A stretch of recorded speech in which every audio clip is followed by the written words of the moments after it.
Hey guys, it's Ashley again. Another video on overcoming obstacles. I've had very many, like I said in my last video, I've had many obstacles. Sorry, I'm coughing. To be serious again. Okay. So my first obstacle as like a young adult would have been a mental breakdown. So when you're teenagers, nobody tells you, no, when you're teenagers, when you're kids, when you're trying to be a person, it's going through school, all these kind of things, nobody tells you about anxiety, depression, intrusive thoughts, all these things. So I had a bad incident with smoking pot. I wasn't even smoking it that much anymore. I was 17. I was living with my boyfriend and we had smoked some before bed. I smoked it just to sleep because I wasn't sleeping that well. So we smoked it before bed and then watched a scary movie. Well, I guess I had like an anxiety attack on how scary the movie was. And then I started having intrusive thoughts like that I was this scary person and that I wanted to kill people. And it was just like a big blow up in my mind that my mind and myself did not know how to deal with because, again, I was never taught about anxiety. I was never taught about intrusive thoughts. So therefore, I thought these thoughts were my own. I was stoned out of my face. It wasn't okay. It wasn't a good time. It was very scary.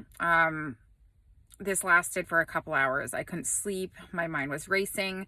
So I called a cab and I told my boyfriend that I had my period issues. I had lived with him for like 3 years, or not 3 years, but like hung out with him in different houses and stuff like that and lived with him for like over a year. So like, had already had my period with him, but I said it was that issue and that I had to go to my parents. My parents wasn't the best place to go because both my parents were drug addicts. But they're like functioning drug addicts. So like my mom would still like, they'd watch TV and scratch and wins and make dinner sometimes. So that's where they were at that point in time. So, and it wasn't my home. God, I don't know what's wrong with the cough. It wasn't my home. It wasn't the home I grew up in that I went to. But they did have an extra room. The extra room was already bedded and stuff like that. So like I literally just like closed myself in that room and cried all night long because I did not know what was going on with me. I thought I was going mentally insane. Well, I couldn't go back to my boyfriend's house.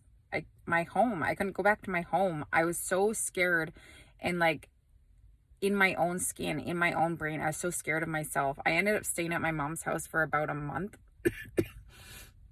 I did go get my dogs, or my boyfriend at the time brought them to me. So I had Maximus, which is my love, full-grown pit bull. And then I had my baby, which was Asia, and she was a puppy. So they stayed at mom's with me, grandma's, I say grandma's, mom's with me.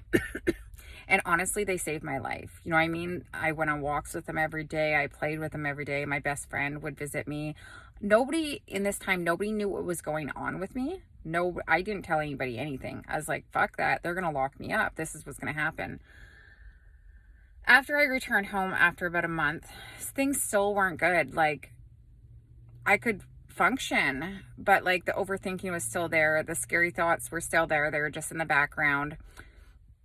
There was still this thought of what happened to me and how did those things go through my head. I was constantly judging myself in my own mind. It was a tough time. I ended up getting a job and busying myself. So that's kind of how I dealt with it. I didn't take any pills. I didn't go to a doctor. I didn't tell anybody because, like I said, I was scared of what was going on through my mind, and I was a bad person. And why tell anybody, right? This is what we feel as human beings, is why tell anybody? Why tell anybody? But I started busying myself because before that I was like on welfare and I wasn't doing anything and I was sitting at home every day. That is the last time I ever touched a drug in my life. I've never done like a hard drug in my life. Acid, mushrooms, but, and weed, but that was the last time I touched anything. I didn't drink anymore. I didn't drink until after I was 19. That's how much it fucked me up. I did not want to be out of my own mind thinking that if I drank or if I smoked weed again, that I was possibly going to kill somebody because this was me. I was a bad person because of my intrusive thoughts, which, you know, was all just intrusive thoughts and anxiety. So I went through my life like this. Like, I was on safeguard. Like, this is not happening. I am not doing this again. So I didn't, like I said, I didn't touch anything. I'm 40 years old and I've never touched a joint, drug, nothing. I wouldn't even, for a while, I wouldn't even sit in a car. Like, if I was on a mountain in somebody's car and they gave me no choice but them smoking a joint, I'd get out because I had a feeling that I'd get high if I was near it. Like, anyways, so that was a big thing to overcome in my life. I did think I was over it. Like I said, the intrusive thoughts, they weren't as bad, but I still had like lots of overthinking and all that kind of stuff throughout my life. Once I busied myself, you know, once I broke out of that, like, stigmatizing myself with being that person, you know, after I think I was like just after 19 or 20, like, I started drinking some more, and that's when I became an exotic dancer. But it gave me like life again, and I was like I wasn't just like, you know what I mean? Like, it went away for a really long time. But I still had that thought in the back of my mind that, like, I can't have kids. You know, what if it comes back and all this kind of stuff? But for that obstacle, overcoming it, what I want to put that one out there for is that it does not stay. The thoughts, the feelings, the fear, it goes away. It might not stay away, but it goes away. You're not going to live like that forever. Especially, you know, I mean, now I would have gone to therapy and all that kind of stuff because I will mention in other points and times that I have had other breakdowns besides that one. But it went away for a really, really long time. Like, until I was like, I think from like after 19 till like 30s. So like, and the second time it happened, I'm still here, I'm living, I'm married, I have kids, right? So like, we can overcome those things, and it sucks that sometimes we have to overcome them by ourselves. I did it all by myself. I wasn't able to tell anybody I didn't feel, but like, if you have a support system, anything like that, like, that helps even more. But please, you just need to like know that these things don't last. These feelings don't last. These are all like time sensitive, you know what I mean? Like, they're not going to be there forever. Okay.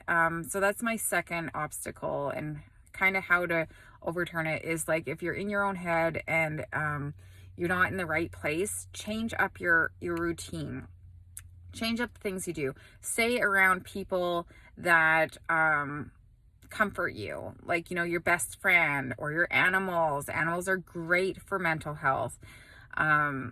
Seek help, because I didn't back then, but seeking help and the intrusive thoughts and stuff like that, you're going to go to some doctor and they're not going to think you're fucking crazy. Like, the shit that was going through my head, I ended up telling a therapist at some point in time, he didn't think I was crazy at all. I was like, what the fuck? But he didn't think I was crazy. And there is people to help, and they will help you get the intrusive thoughts away, and they will help you get back to yourself and away from the anxiety. Also, meditation is amazing. Meditation helps the soul, helps the brain, helps anxiety, helps everything. So yeah, that's my little thing for today. Thanks, guys. Bye.